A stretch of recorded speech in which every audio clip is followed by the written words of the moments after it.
Қанат Бозымбаев Қазақстан премьер-министрінің орынбасары болып тағайындалды.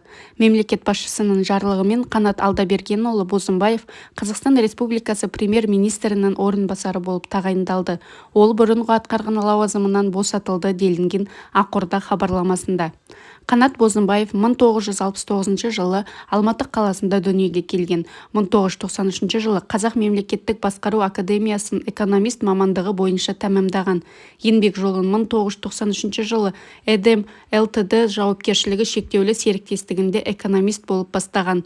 1994-1997 жылдары Алматы қаласы әкімінің көмекшісі, 1997 жылы Алмаз және компаниясының экономикалық мәселелер жөніндегі директоры, Қазақстан Республикасы экономика және сауда министрлігінің өңірлік саясат бөлімінің басшысы, 1997-1998 жылдары мұнай тасымалдау жөніндегі Қазтрансойл ұлттық компаниясы жабық акционерлік қоғамының жиынтық қаржылық департаментінің бастығы, экономикалық мәселелер бойынша вице-президенті.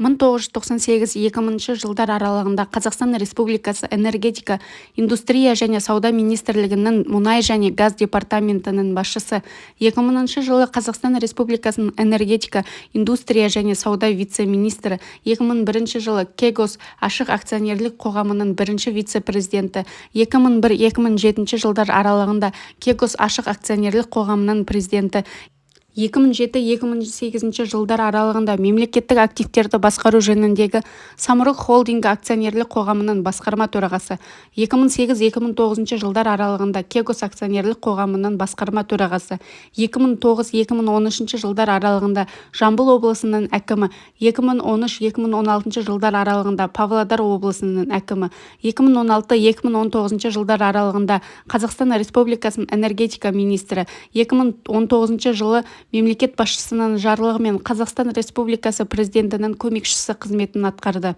2021 жылғы қарашадан 2022 жылғы маусымға дейін Алматы облысы әкімі қызметін атқарды. 2023 жылдың қыркүйегінде Тоқаевтың кеңесшісі болып тағайындалды.